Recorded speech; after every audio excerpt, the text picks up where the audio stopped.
Ciao a tutti ragazzi e bentornati sul nostro canale. Oggi in questo video vi voglio dare una doppia notizia di calciomercato che riguarda il nostro Napoli. La prima riguarda un nostro giocatore e la seconda, attenzione, riguarda un talento del panorama europeo, un giocatore in scadenza di contratto che è attualmente seguito dai più grandi club di tutta Europa e tra di questi appunto c'è il nostro Napoli, quindi attenzione ragazzi, rimanete fino alla fine. Prima di continuare brevemente vi ricordo di iscrivervi al nostro canale I Signori di Napoli, il canale dedicato a tutte le ultime news direttamente da Napoli. Partiamo con la prima notizia.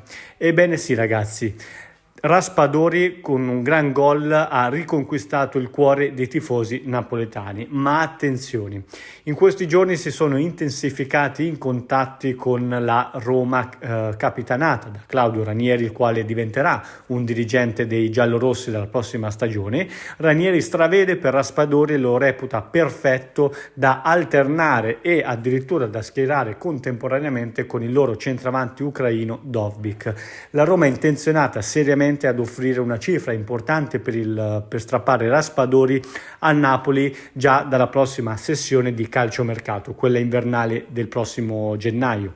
Quindi ragazzi attenzione, perché anche intervistato Raspadori nel post partita ha dichiarato amore a Napoli, ma allo stesso tempo si è capito che comunque vorrebbe giocare di più. L'intuizione di Conte di farlo partire un po' da sinistra si è rivelata azzeccata ovviamente, ma comunque questo non toglie le voci di calciomercato che ruotano intorno al giocatore.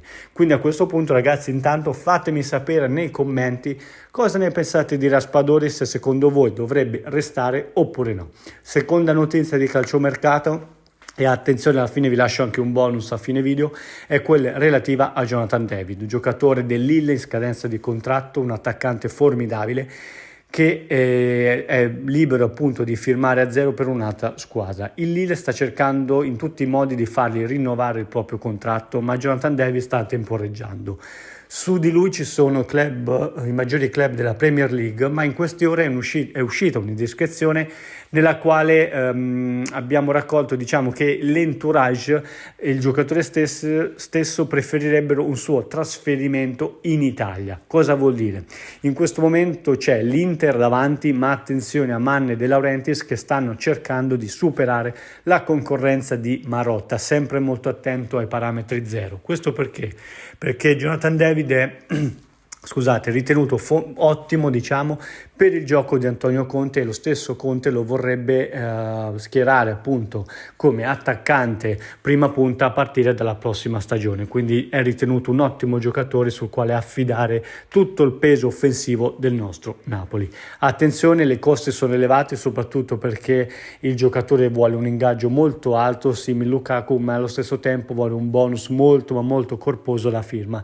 Vediamo ecco se Mann e De Laurentiis riusciranno a sferrare, diciamo, l'attacco decisivo. Piccolo bonus, come vi ho promesso, Danilo, difensore della Juventus fuori dal progetto tecnico di Thiago Motta, come sapete è stato proposto al Milan da Giuntoli per arrivare a Tomori. Ma cosa succede? Il giocatore ha già dato la parola ad Antonio Conte, vuole solo il Napoli, quindi sta puntando i piedi, non vuole rientrare assolutamente nella trattativa tra Milan e Juve per Tomori, vuole solo il Napoli. Antonio Conte ha già dato la parola a Antonio Conte, quindi Danilo farà di tutto per trasferirsi al Napoli. Mann non si è nascosto dietro questa trattativa, intervistato ai microfoni di Sky, e come anche riportato Alfredo Pedulla ormai è un affare addirittura d'arrivo. Danilo sarà il primo rinforzo in difesa per il nostro Napoli.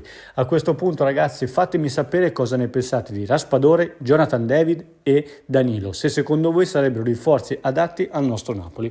Attivate la campanella delle notifiche, ci vediamo al prossimo video. Ciao ragazzi.